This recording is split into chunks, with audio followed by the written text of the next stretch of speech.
Thank you for coming tonight. It's a terrible night outside, I guess. Pretty miserable. I'm Ellen Safely. I'm the Dean of McDermott Library, and I get the privilege of introducing our Chess Educator of the Year this evening.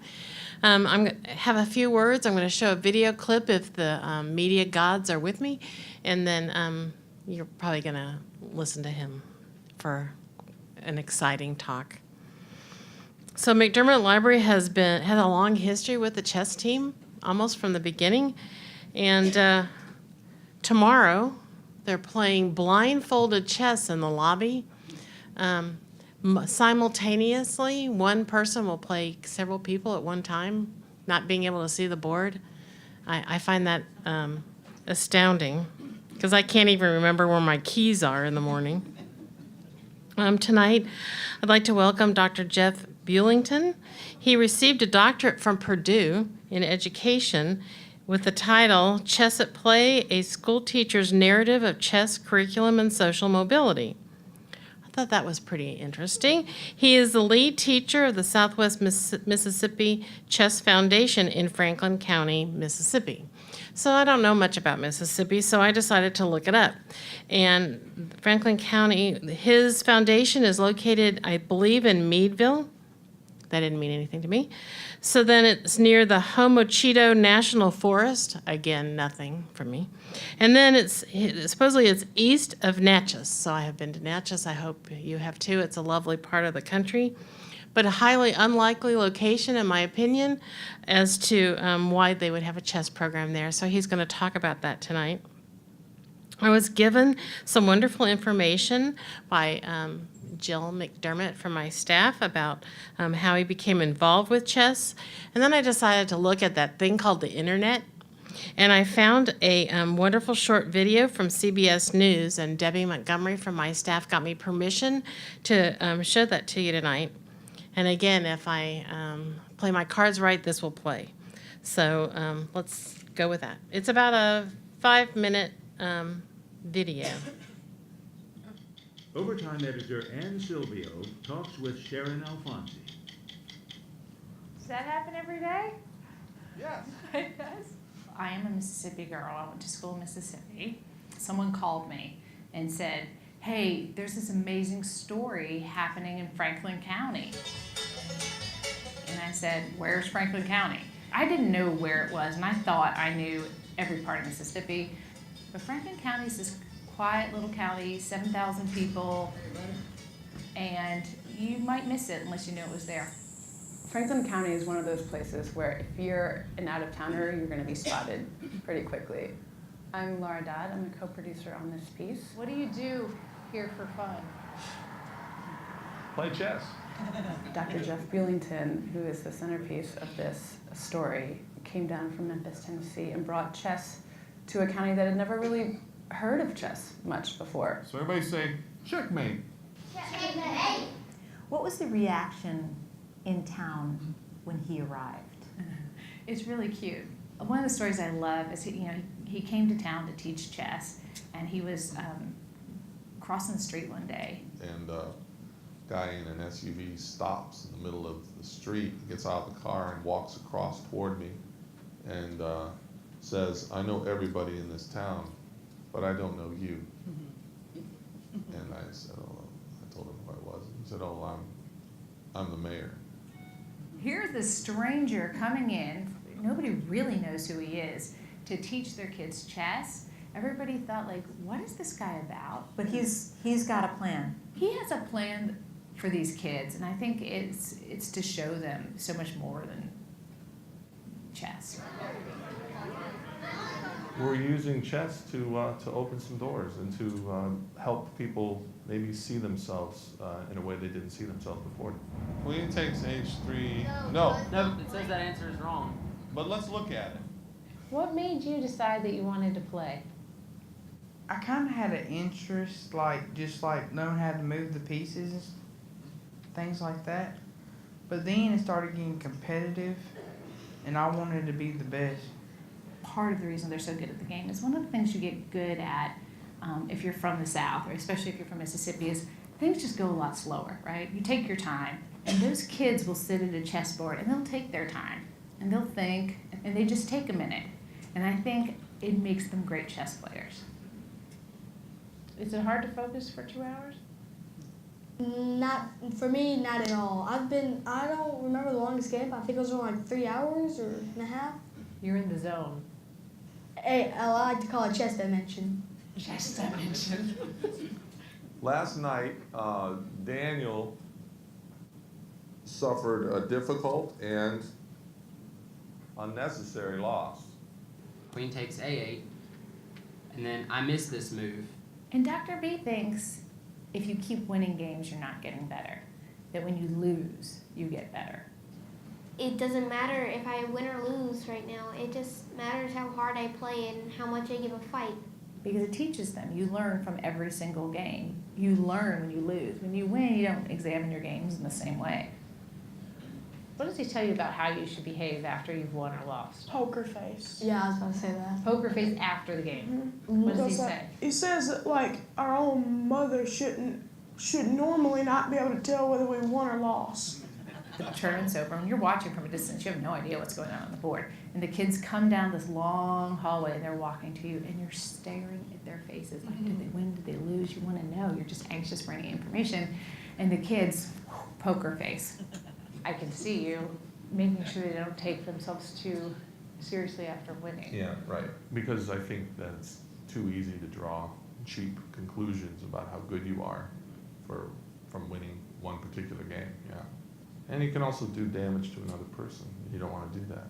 Is Dr. B trying to teach more than just chess? Dr. B is definitely trying to teach more than chess. You may begin. He's teaching them they can compete with anybody. He's teaching them to be graceful when they win and just as gracious when they lose. He's teaching them to have quiet confidence. He's clear with them. You're going to be underestimated, probably because where you're from. And that's okay. Use that to your advantage.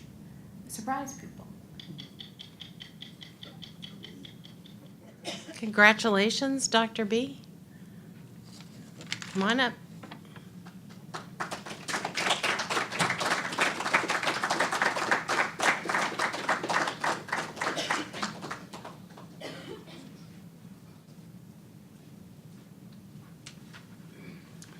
Thank you. And thank you for having us here. My wife and I have very much enjoyed our day here at UT Dallas. I want to put on, and thank you for showing that clip. I hadn't seen it in a long time, and those kids now don't look like that anymore. I want to start by trying to put this whole project in a different kind of context. Context out of which I came. And there's an academic component to this, which I think is important. I think that those of us in chess education are oftentimes somewhere out on the periphery of the academic world, and there are ways in which, particularly whenever issues of budgetary support come up, you get told that, well, chess really isn't part of our world, even though it surely should be. And my background happens to be in philosophy of education. And interestingly, I share a point of connection with Alexei Root, whose work in chess and curriculum I think is of great importance for chess in the United States and beyond. And the particular point of connection is a man named Loren Schmidt. Loren is a FIDE master and a professor of philosophy and English literature. And Loren taught Alexei when she was a girl, and later Loren moved to Indiana to attend Purdue University, where he did a PhD in philosophy. And I was young enough that I was still in high school when Loren was at Purdue, but he would show up and beat everybody, and he was the coach of the best team. And I also heard rumors that he was a philosopher, which that sounded interesting, although I had no real idea what that might mean. He became to me, kind of a mystery, because I didn't really get to know him all that well. But I knew that he'd written a dissertation in philosophy, and later, when I was a graduate student in philosophy at Purdue, some of the professors, when they found out about my interest in chess, said, hey, this guy named Lawrence Schmidt wrote a dissertation on chess that you should read. And I did. And Lauren's work is it's a kind of lost treasure in the world of academia and chess. He comes out of the field of phenomenology, and he's interested in asking the question in his dissertation. He asks the question, how does the skilled performer in any field become such? And in particular, he focuses on chess players, because he himself was such a strong player. And in answering that question, I think that he really pointed the way to a lot of important things that we all could stand to think about as we engage in projects like, for instance, the one that I'm currently engaged in Mississippi. So the title of my talk tonight is Chaos and Order, and that hits on several different levels, right? Both in terms of, we'll be thinking tonight about a child encountering the chessboard for the first time. You won't learn any chess from me tonight. I probably don't have any to teach most of you. But as far as thinking about a child encountering a chessboard for the first time and how we might orient children, particularly in school context, towards becoming chess players, we may have something useful to say about that. Chaos and order, well, if you think about it, when you first encounter the chessboard and you're trying to make some kind of sense out of it, it's not so easy to do. In fact, frankly, it's impossible, right? It's not something that immediately makes sense to us.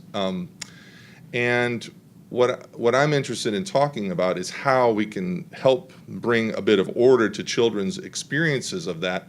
But I also want at the same time to think about chess teachers, particularly people who are not chess players, who are thinking about becoming chess teachers, or even people who are perhaps very strong chess players but have never taught beginners before.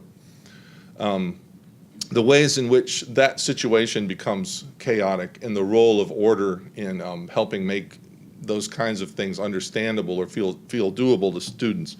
So throughout the course of my talk, there'll be some block quotes that I'll have up from various people, and my idea here tonight is just to move us towards thinking about chess in a more of a philosophical manner, and particularly drawing on the fields of phenomenology, existentialism, and pragmatism. So first, this is from Lauren, and this is where I'll start and this is where I'll end. One of Lauren's insights in his dissertation. The title of the dissertation is Moments of Vision, Rule Breaking, Rule Creation, and Rule Use in Meaning Systems. The circle of understanding leads from routine to creativity and back again to routine. And in Lauren's dissertation, he was interested in asking how someone becomes a chess master. My interest in his dissertation is the early part of that. How does someone even become a competent chess player? Not how does someone become a chess master. But Lauren, in his dissertations, takes us from, we said, okay, we encounter this board, this world of chaos, this chaotic data that's in need of interpretation, and we make sense of it by learning these. First, we learn how the pieces move, the sort of constituent rules of the game. But then we start learning routines, things like controlling the center, getting our pieces active, king safety, simple things like that. And then later we realize that even doing those things are not enough, and there's some new thing that challenges us and moves us ahead as a player. He then takes it on again. He moves up towards moves into the history of chess and uses. This is not something I'll talk about tonight, but perhaps a not completely fair dichotomy between, for instance, Tarrasch and Chigorin, one being a master of routine, right? A chess player who simply plays not to lose and who follows sort of an algorithmic approach to chess versus someone who plays creatively. And Lauren then goes on to distinguish between an authentic master and a master of routine in chess, and how one in some ways or another transcends the other. But that won't be my concern tonight, because I'm concerned with simply getting things started. But I wanted you to have that little bit of background. Now, here's Lauren's basic question. How does a chess player develop his or her skill? In large part, he or she acquires skill through the feedback, sometimes almost immediate, to his or her moves, and equally to the understanding and interpretations on which he or she bases those moves. Without that response and the consequent interchanges that it initiates, we can learn nothing about the worth of our understanding and interpretation. Of course, those encounters with phenomena, moves in chess, suggesting a different interpretation, provide this opportunity most dramatically and effectively, for my interpretation is less likely to change given positive reinforcement. That is, the approach is, if this works for me, I'm going to keep doing it. So you run through, everybody's seen a child discover Scholar's Mate and then think, wow, it's over. I can beat anybody. Which was exactly that was my own personal experience. When I learned how to play in Ohio, I discovered Scholar's Mate and I could beat all my kids. And I was like, well, this game is boring. It's so easy.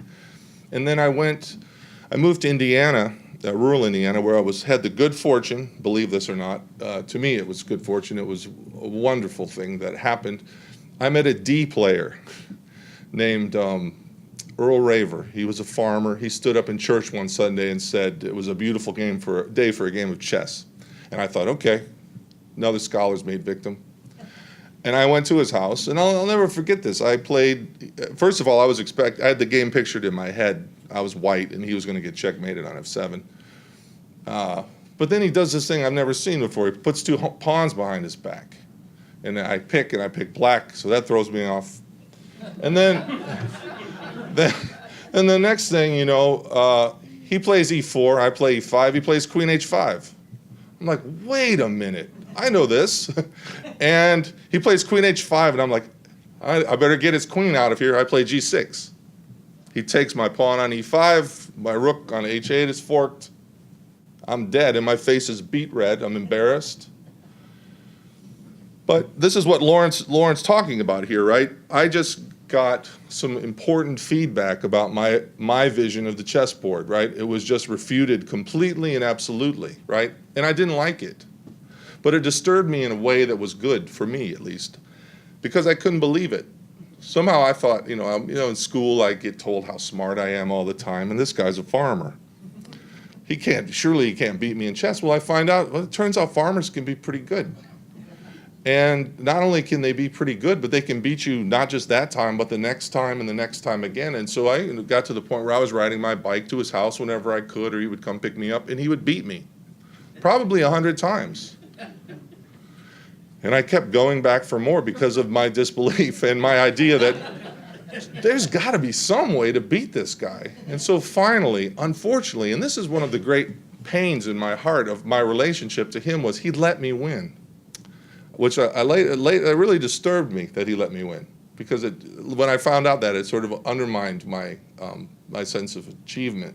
But later I got good enough that it didn't matter anymore. I could just beat him. And he then told me that if I didn't let him win the next time we played, that he would never play me again. And being a 15-year-old, I just, well, okay, you're never going to play again. And I won again. It didn't deter me a bit.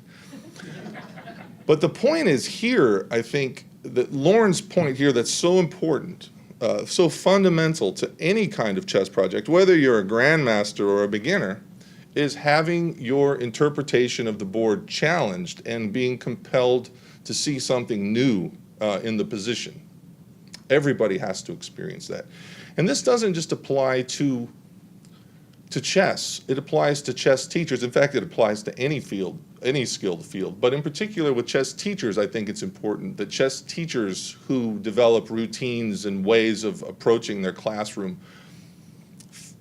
experience ways in which their routines don't work and learn to create new routines so that, like Lasker says in his manual of chess, right? If you're there and you stay there, you're basically you're dead in terms of your growth, right? You've stopped growing, you've started dying, and that's an important point to have in mind. So when I headed to Franklin County, Mississippi, I had this idea very much in the front of my mind.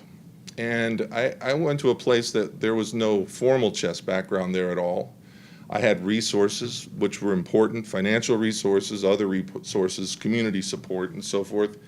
And I wanted to see, and I still am trying to see, the ways in which this notion of a diverse community of feedback can make children who are in some ways culturally isolated, how that can be brought to bear on their improvement as chess players, right? The ways in which they can engage in a critical dialogue with the history of chess, with current chess players all around the country, and so forth.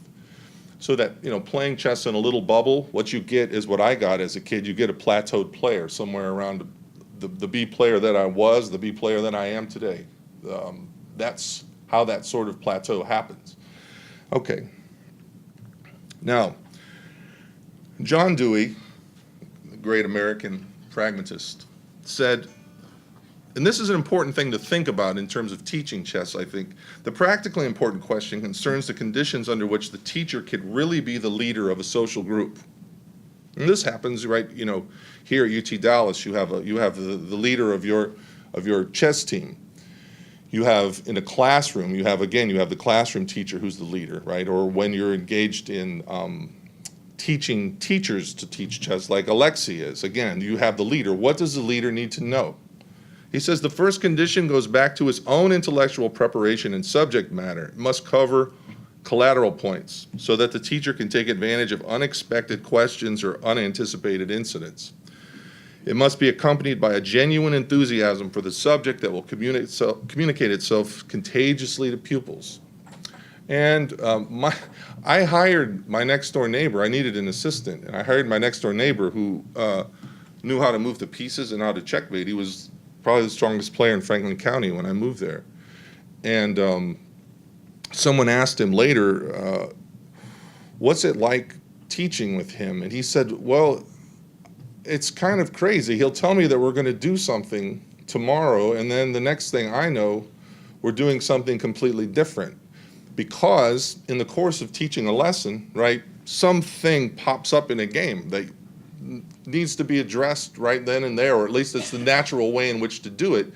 And so that kind of planning has to be left a little bit open. And if, the more the teacher knows, perhaps the better that kind of lesson can go. All right. Now, the other point that Dewey makes that's so important is, why does the teacher need to know this much chess? However much that is. In my dissertation, those of you that have looked at it, I keep using the very, and purposely, vague term, good enough, because that's how good a chess coach or teacher needs to be, is good enough. And that of course changes from circumstance to circumstance, right? You might be good enough in one classroom, but not nearly good enough in another. He says the reason this is the case, that they must have this, is that their mind must be free to observe the mental responses and movements of the student members of the group. In other words, the problem of the pupils is found in the subject matter. The problem of the teacher is what the minds of the students are doing with the subject matter. Unless the teacher's mind has mastered the subject matter in advance, unless he or she is thoroughly at home in it, using it unconsciously without the need of expressed thought, he or she will not be free to give full time and attention to observation and interpretation of the pupil's intellectual reactions. In other words, the teacher's job is to understand the mind of the child or the student as he or she is trying to understand what it is that's being taught, right? So that if the teacher is bogged down in trying to understand the problem himself or herself, their ability to focus on what's going on in the child's head becomes limited, right? It becomes an overload for the teacher. So this is a practical problem. And it's a practical problem that I'm experiencing right now as my students. Like I say, I'm a B player. My students are moving, the highest rated one right now, 2.5 years in, he's about a 1700. He and I played a couple of games. In fact, one of the boys you saw in the video, he and I played 3 games one day. I won 2, he won 1. what happens in those situations is that when he asks me certain kinds of questions, I don't have quick answers for him anymore. I have to say, wait a minute, just give me a minute, and I have to think about those things. And in those ways, our relationship changes, right? I'm not simply the authority. I become more of a, maybe a more skilled study partner or something along those lines. And I have to find someone else to push a child like that farther along than I myself am able to do. And it's important that teachers recognize those limitations of their own and that they find ways to push their students beyond themselves. I always tell my students, if I beat them, it's because I'm a good chess player. If they beat me, it's because I'm a good teacher. So either way I come out smiling. Not really, I hate losing. Especially when they've only been playing 2 years. That doesn't seem fair, but that's how it goes. Okay, now, this is an important thing to keep in mind. The wrong kind of expert, and by the way, you'll see this is written by Karpov, but not Anatoly. This is Yuri Karpov, who's a psychologist rather. Expertise in a subject domain and expertise in teaching this subject domain are two different kinds of expertise. Isn't it quite obvious that a world-class expert in a certain subject domain may be at the same time a very poor teacher in this domain? So it's not just worrying about the teacher taking on chess knowledge they don't have, but it's also a concern about the chess player taking on teaching situations that they're not prepared to understand, right? There's a kind of sweet spot and a kind of overlap of the two that has to be taken into account. I've seen many train wrecks with very strong chess players teaching little children that they have no business teaching. And I think I would think of it as something along the lines of maybe sometimes hiring, unless someone truly has worked on their teaching, which there are many strong players who have and who are great at it. But it's something like hiring a PhD in mathematics to teach first grade math, right? There are ways in which that person's preparation in mathematics does not prepare them to deal with the mind of a first grader, which is a very different kind of animal. Yeah. Okay. Now, Cor van Viggaerden, his work is very, very important to me, and I rely on it a great deal. He's an international master from Holland, and he developed, along with a teacher named Ron Brunia, the STEP method, which some of you probably are familiar with. And one of the things that Cor says over and over again is that he didn't really learn how to, he didn't know how to teach beginners. He had no idea how to do it, and so he went out and found an expert, namely a school teacher, right? Someone who did have an idea so that the two of them together could work through this program in which they would try to get students from complete beginner to somewhere around an ELO of 1800.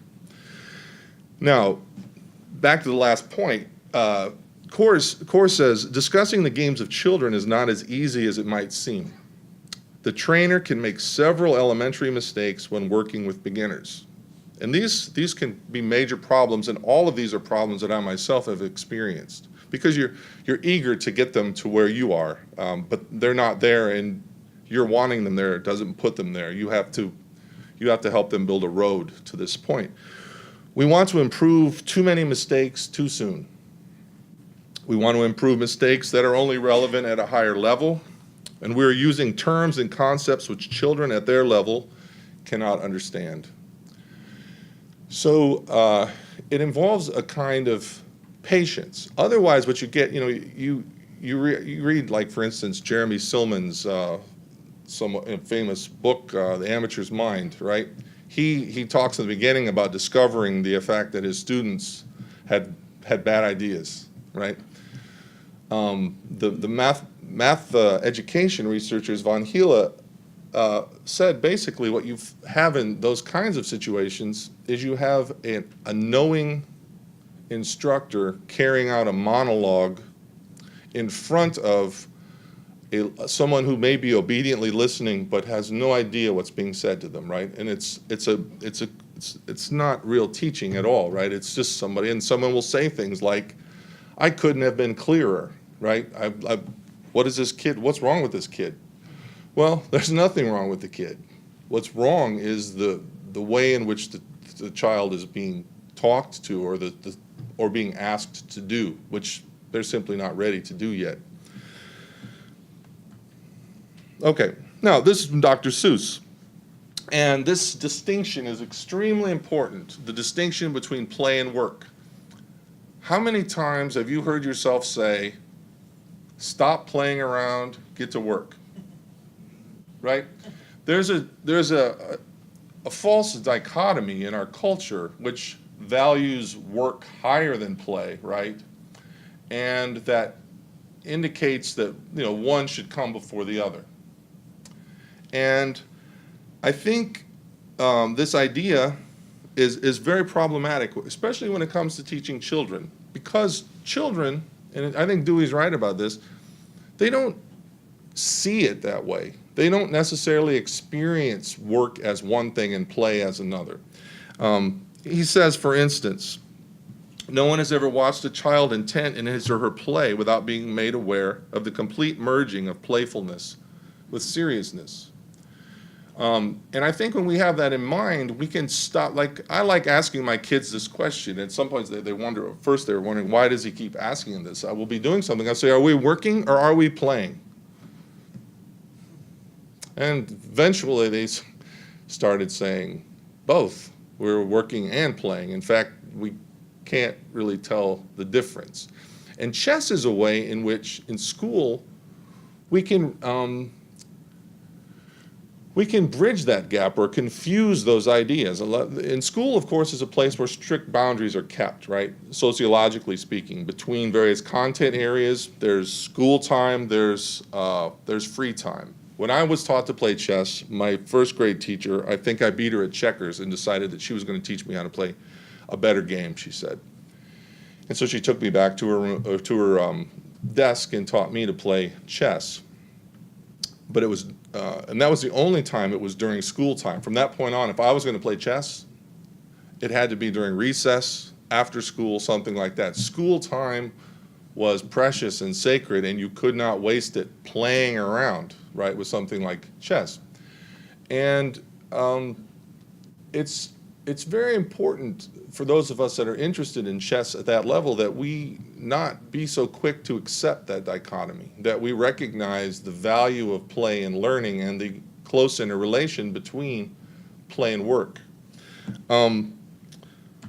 Now, so again, Dewey, to be playful and serious at the same time is possible, and it defines the ideal mental condition. James G, by the way, is a game theorist and sociolinguist at Arizona State. For humans, real learning is always associated with pleasure and is ultimately a form of play, a principle almost always dismissed by schools. Now, going back to Lauren, I asked Lauren to write something here because I know something about the background of Lauren's dissertation. Lauren was in a classroom with a distinguished professor at Purdue in phenomenology named Calvin Schrag. And they were trying to they were having this conversation about how it is that again, how it is that skilled performers come along, and they were having a conversation. It was in 1979. They were talking about Larry Bird, and they were talking about basketball players. And Schrag knew that Lauren was a FIDE master, was a strong chess player, and said to Lauren, does this have some application in chess as well?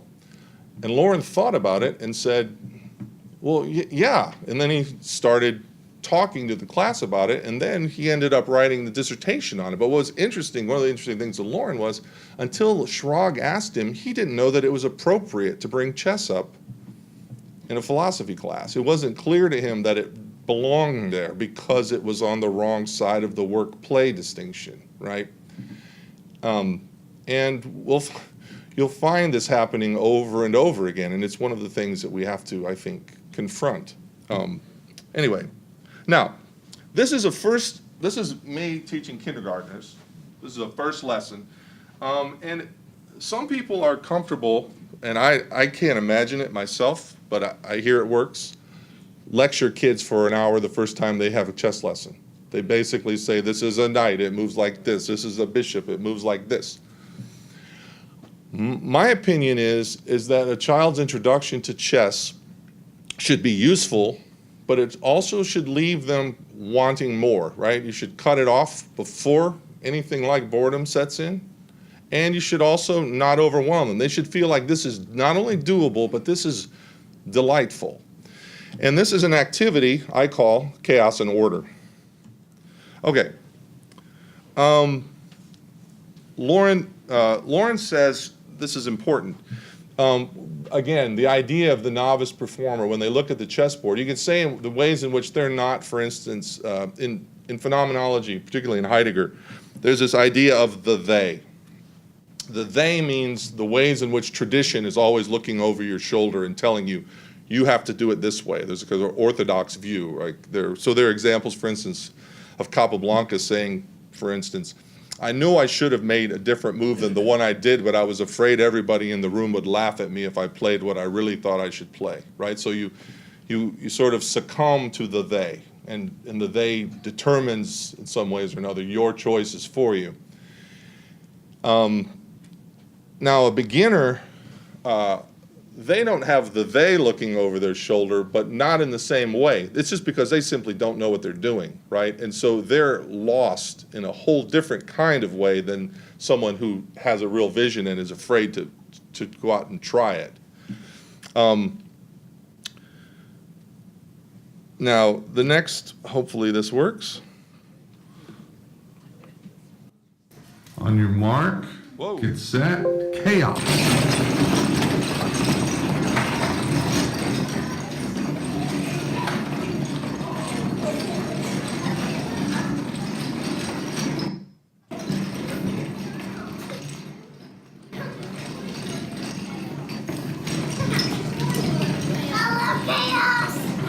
You love chaos, so do I. All right, everybody, order.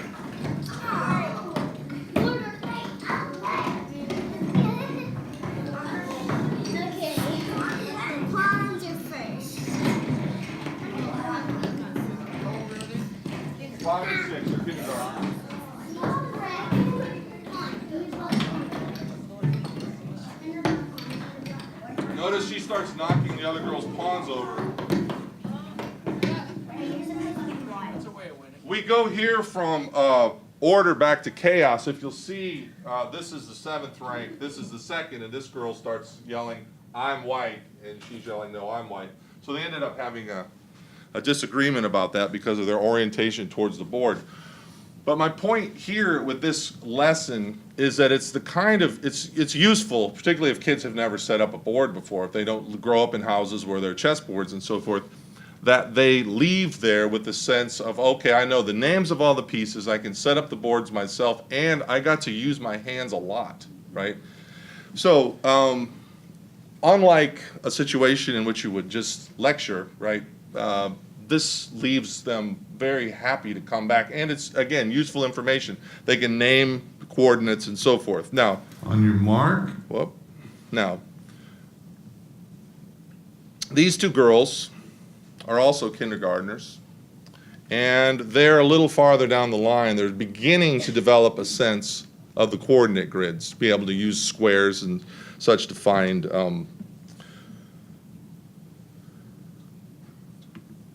Go ahead, girls. I want one on G4, good, and I want one on D4. D game.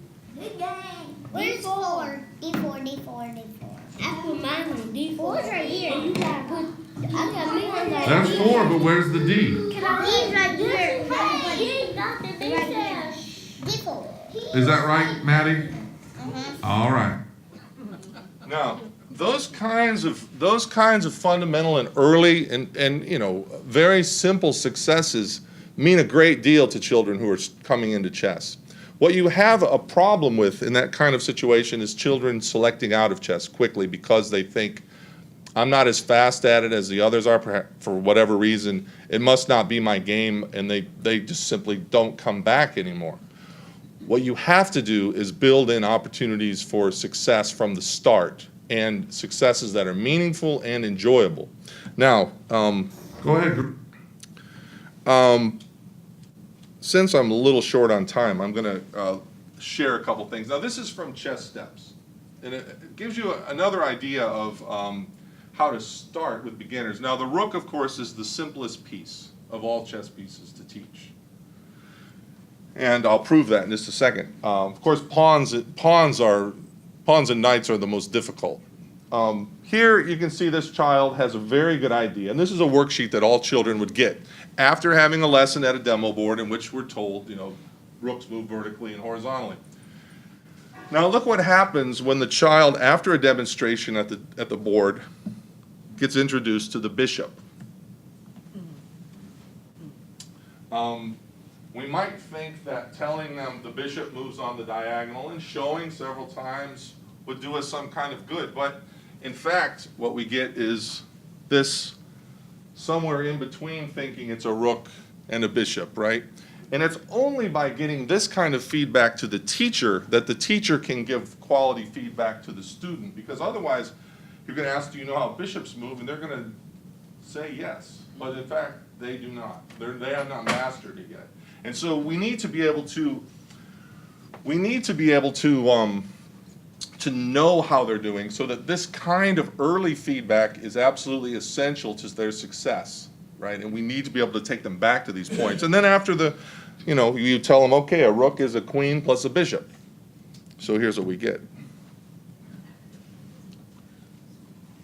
A reasonable but wrong answer, right?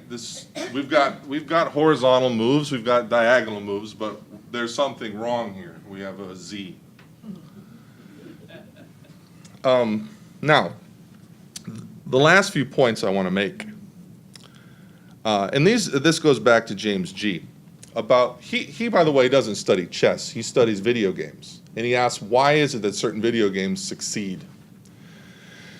But it's remarkably relevant to chess. Good games do not at all points operate at the outer and growing edge of the player's competence. This is why they also recognize in another important learning principle, what I call the principle of expertise.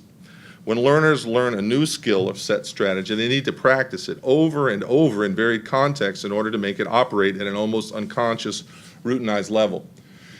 And here, of course, what we need, going back to the child's understanding of the bishop and the queen, are opportunities to play with bishops and queens in a meaningful way over and over again until they don't have to think about it anymore, right? Those things are just there at their disposal, just at their fingertips. Same thing with a knight. Now,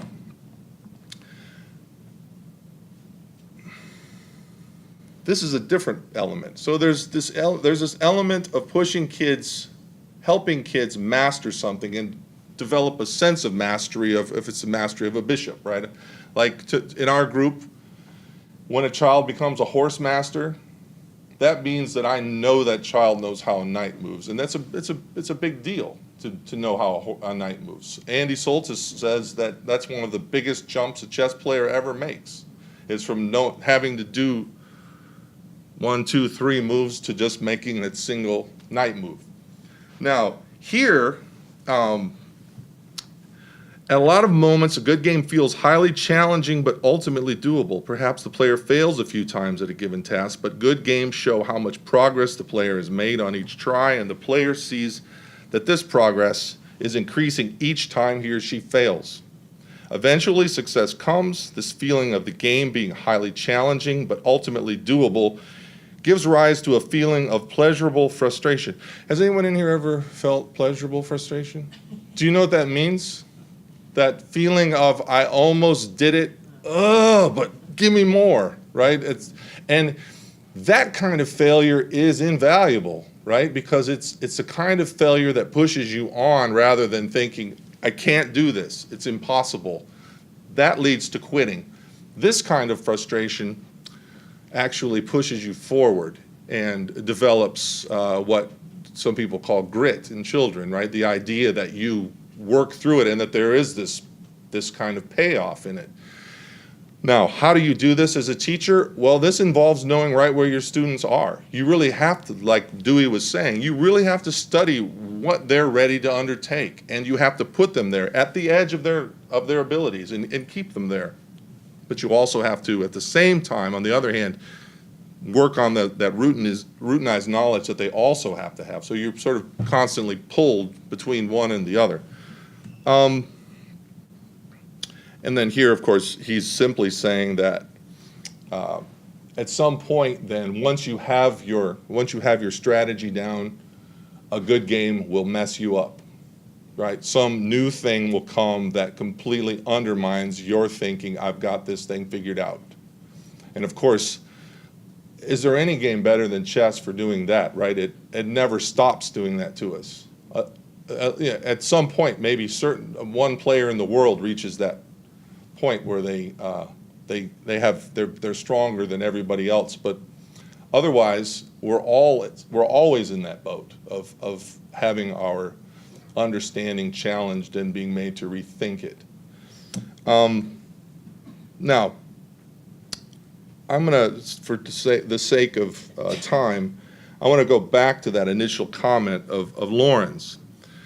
The circle of understanding leads from routine to creativity and back again to routine. And I think, again, this is important not only for beginner chess players and later chess players. I mean, it applies to all chess players. But it also applies to chess teachers, that there are ways in which we have routines that we can follow. For instance, Core's step method. It has wonderful teacher's manuals, which basically tells teachers, here's what you do in these situations. Here's what to expect from students. But then a more skilled teacher will take the risk of moving away from that sort of thing and following, going down various rabbit holes they see along the way as they see their children doing something that maybe is problematic or something that's interesting in a position and so forth, and being able to just simply go along with them. Sticking to routine in itself leads to stagnation, right? But trying to be creative at all times leads to a different problem. As Lauren also says in his dissertation, he says a player cannot figure out everything at the board for himself or herself because time doesn't permit it, right? We do need the they. We need the tradition of chess knowledge, right, to help us move forward. But on the other hand, we also need to be free to see things in our own way. I had the pleasure of working for several years with Sam Polotnik when he was in Memphis. And Sam always would tell me that a chess master is someone who has realized his or her personality in their chess. They've become their own person as a chess player. And I believe the same thing is true of a chess teacher. And what I hope that Lauren's work can help all of us understand as we think about it and talk about it more is how we might move more in that sort of direction and how we might help others do the same, both by providing routines but also opportunities for creativity in schools, something that frankly right now in many cases needs to be protected. All right, well, I'll stop here for tonight. If anybody has any questions or anything like that, I'd be happy to answer them. Yes, sir? How did the students progress after they graduated? They continued to chess? Well, none of the students have graduated yet, so that remains to be seen. The program is only 3 years old. There's funding for 10 years for the project, so we'll see how that goes. In the past, many students have continued playing chess, but interestingly, I was talking to one of the deans earlier today and was saying that in the case of students who don't come from backgrounds with certain kinds of cultural resources, that even winning a college scholarship might not guarantee the child a way into college, right? That there may be more involved than simply winning a tournament that leads to a scholarship. There are all kinds of other barriers that get in the way, and I've seen that happen several times. It's a complicated thing, and it really requires that there be a clear pipeline from elementary school chess, the kind of thing that I'm doing primarily, and college, right? That work remains to be done. Of course, UT Dallas is a a pioneer in that in many respects, but there's still a great deal of work to be done as far as connecting, particularly public schools, to collegiate chess. Yes? Jeff, could you comment on the motivation of the sponsors of the program? Were they chess players? Not a chess player. Not a chess player at all. Someone who had a deep commitment to the place and had the resources, but also developed a sense that there was a kind of, I think in his mind, a kind of rigor to chess that was perhaps in some ways lacking in other elements of public education, and that chess would complement it in ways that might prove useful. I think that was a primary drive, and simply a desire to do something to help the community move along. I think that all of those things were the case, right? Yes, sir. Two-part question. It's about socialization of chess after they begin to get ignited and excited about it. Mhm. Does it bring other members of their family into a chess interest? Question. And the other side of it is, as young people, are they engaged in social media discussions and or games electronically? Have you moved into that? Are you using that or trying to get them to avoid it? Or Okay. The answer to your first question is that yes, it does happen, right? And this has always been my experience, particularly if you're working within a single community. Younger siblings come into chess class already knowing things, and you're always, it's a pleasant surprise, right? You just see somebody doing something you don't expect, and that happens. But also, there's also sometimes, particularly when the younger sibling sort of outstrips the older one, it can also bring somebody's career to a screeching halt because they don't want to lose to younger siblings. They consider it embarrassing, and then they say, well, I let you win, and then I never wanted to play anyway, and all of that kind of stuff. Yeah. Your second question about social media, I think that, let me put it this way, the issue, the point I was making about routine, when I went to Meadville, I was probably one of 3 people that knew how to move a night in the county, and I was the only one that was working in the schools. So when you're walking through the room and everybody's tugging on your sleeve, and they want to know, am I being cheated? Is this how this thing really move? And you're the only one that can answer the question, it's overwhelming.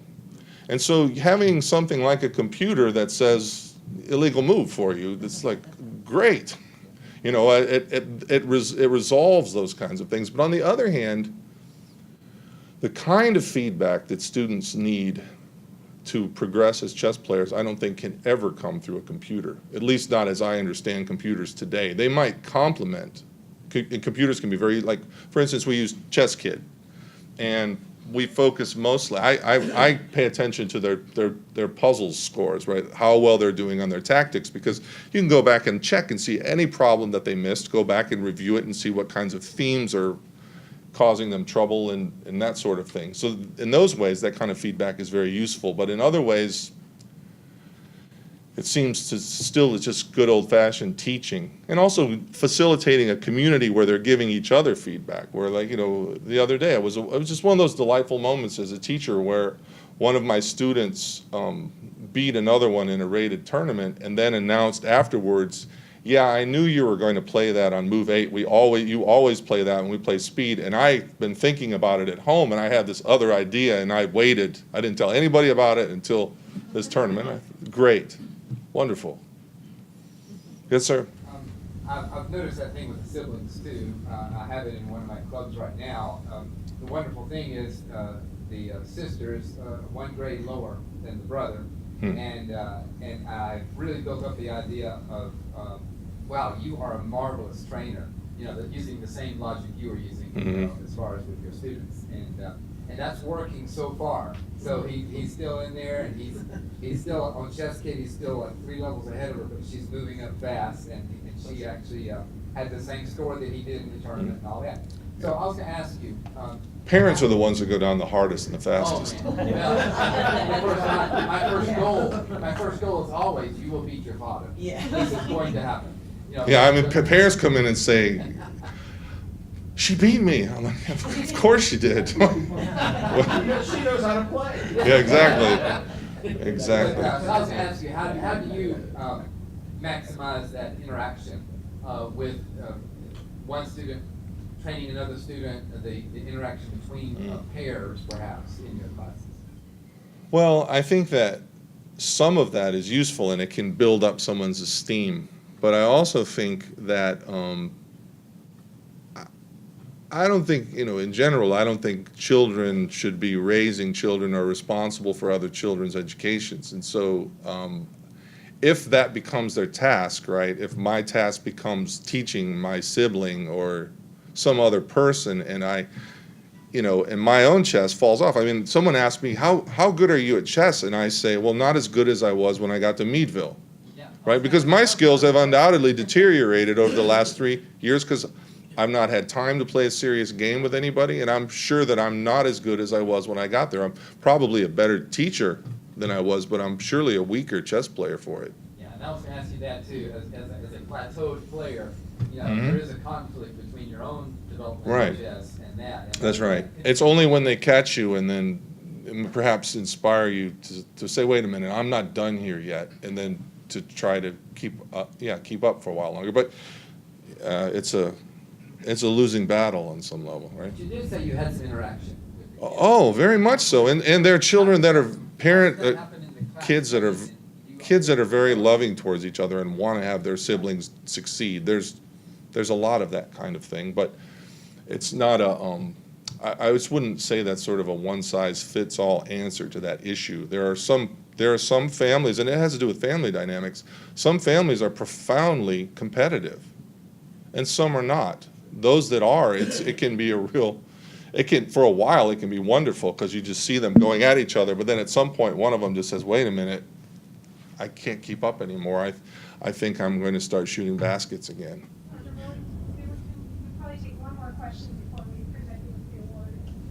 Sure, that's fine. Yes, sir. Yeah, from one chess teacher to another, want to get your advice on this. Say you're toward the end of a chess lesson. Some decent intermediate chess players, but say it's an end game where it's a known grandmaster theory. What do you mean by intermediate? Oh, those are way beyond beginner. They've gone to a few chess tournaments. I see. Okay. They have a chess rating. Okay. Below 1,000. So, what do you do when you're at the end of the chess lesson? It's a king of pawn versus king end game, it's a known draw. Mm-hmm. Okay, you say it's grandmaster draw. You want kids to go to chess games. That's where the fun is, right? And half the class's hands raised and say that is not a draw. What do? Do you allow the Star Wars Skywalker rebellion to rise against the evil galactic grandmaster empire? I don't understand your question. I understood it up to the point where you started talking about Star Wars, and you lost me. I'm just curious what you do as a teacher when half the class, half class says that they disagree with grandmaster theory. Well, of course. Well, first of all, I wouldn't tell them that in the first place. I mean, what grandmasters know in that situation is irrelevant, right? What matters is what can you do in this situation, right?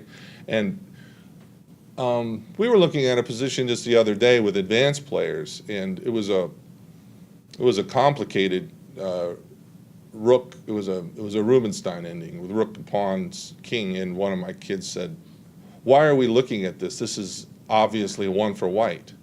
And then an hour later, "My goodness, is this hard?" Right? He said that. So even the ones who say they do know, I would make them prove it, right? I mean, it's whether they think they know it or not may not really in the end be all that important. What really matters is do they know it and can they do it, right? It's important to avoid, I think, the notion, particularly with beginners or anybody that I work with under 2000, that they not get this idea that there is something called a theoretical draw, therefore we don't need to play this out. It's absurd, right? No, they do need to play it out because they don't know it, they don't understand it, and simply calling it a theoretical draw is, I think, useless. I think they need to struggle through those positions and be made to prove it, or they'll just lose out on so many opportunities. So I would encourage to make them play those out and to really learn them. Yeah. Okay. Should I go sit down? Oh. All right. Well, thank you. I can take it. The University of Texas at Dallas recognizes Dr. Jeff Bulington. What an honor to meet you. How well. enthusiastic you are and your vision for teaching. I Thank learned a you. lot and I don't know much about chess. On behalf of all of that and the people that are involved with our chess program, thank you for coming and congratulations. Thank you all very much. I asked if there was a check in this, and thank you all for coming.